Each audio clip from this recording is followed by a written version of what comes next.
In this video, you will see the main reasons for using wedge grafting instead of other grafting techniques, how to execute this technique and have successful grafts,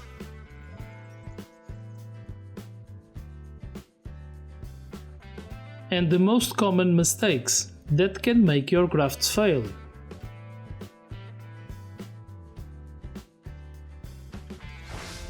Wedged grafting is not the easiest grafting technique to perform.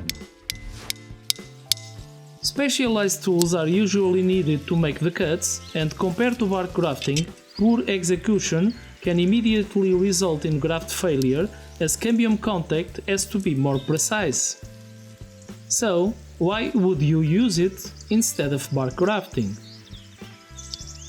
One of the first reasons has to do with time of year. Bark grafting can only be executed when the sap starts to flow and the bark is easy to open. Wedged grafting can be performed earlier, in late winter, with the rootstock still dormant, as it doesn't depend on bark slipping to be successful.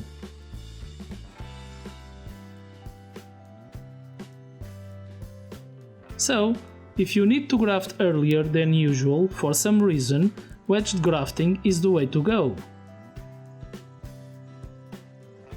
Another issue might arise when available scion has medium or large diameter, as placing the scion behind the thin bark is not always possible, or it may need excessive trimming that might result in a weaker graft union. Grafting a larger diameter scion with the wedged graft is not a problem. It's only a matter of creating a large enough cut to fit the scion. Another advantage of this type of graft is that the wedge-shaped scions secures firmly to the rootstock and no tying is necessary. It also produces a strong connection with no hollow spaces in the rootstock wood, unlike the cleft graft, so it's a better option. This grafting technique is usually used to change varieties in established trees. In this case, I am grafting a quince with a pear tree, but you can use it to change varieties in apples, apricots, sweet cherries and many other types of fruit trees. Cut the rootstock to the desired height.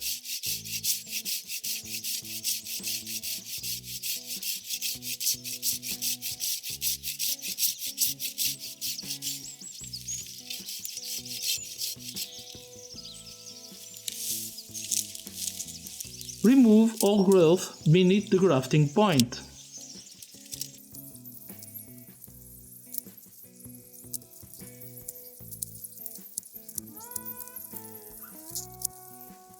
Smooth the edges of the cut surface with the grafting knife.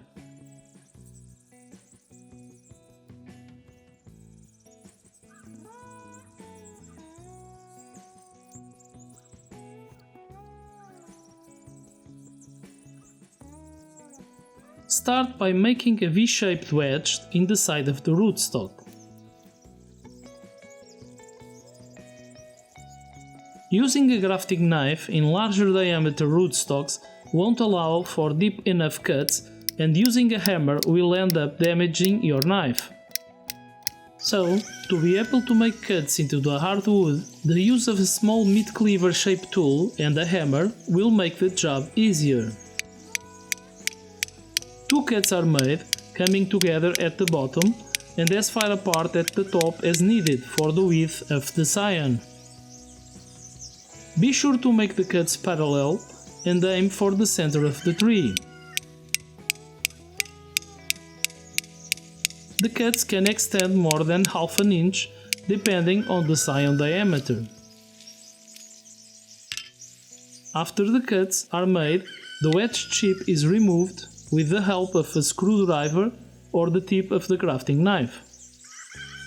you can leave it in place until you are ready to insert the scion so it doesn't dry out. Removing the chip should leave a V-shaped opening for inserting the scion. Cut the base of the scion to a wedge shape, trimmed to the same size as the opening. After making the V-shape, taper the scion at the back so it goes forward as it's inserted into the slot. Ideally, the cambium should cross somewhere below the middle of the cut on the scion. Leave at least 3 healthy buds on the scion and cut the rest.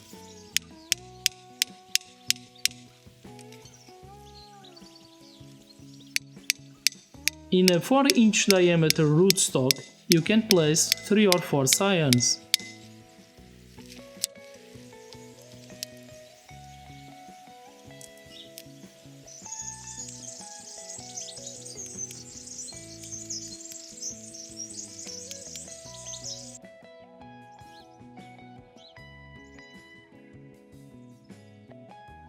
I usually like to leave the grafts well balanced.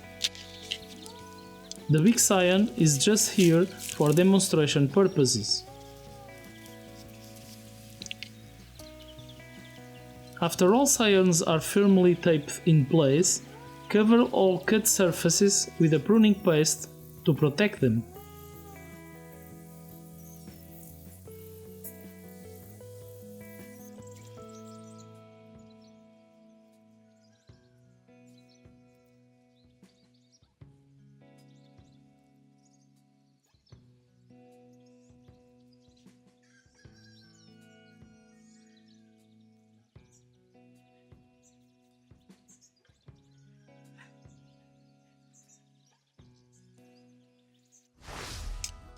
One of the most common mistakes is trying to make a V into the wood at the top of the cut. This tends to make the top of the slot too wide for the scion, and it may be very difficult to remove a perfect wedge chip. Avoid this error by making the cuts parallel and aiming to the center of the tree.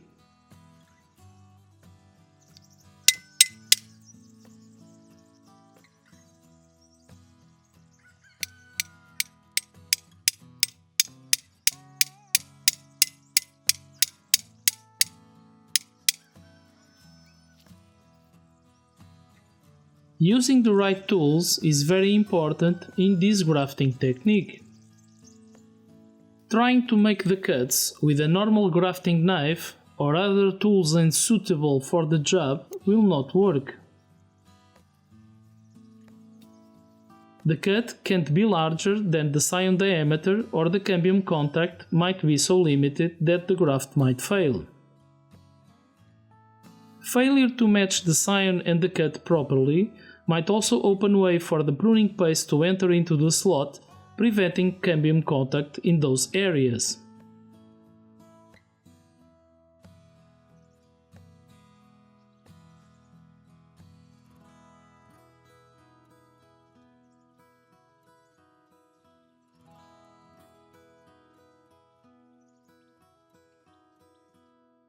In 2 or 3 years, these grafts will produce a nice tree, like this one, and will start producing fruits.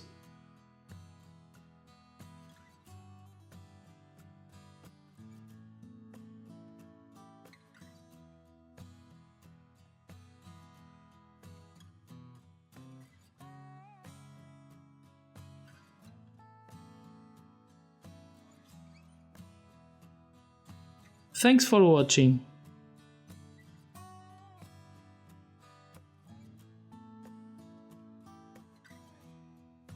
Check the channel for other videos on several useful grafting techniques.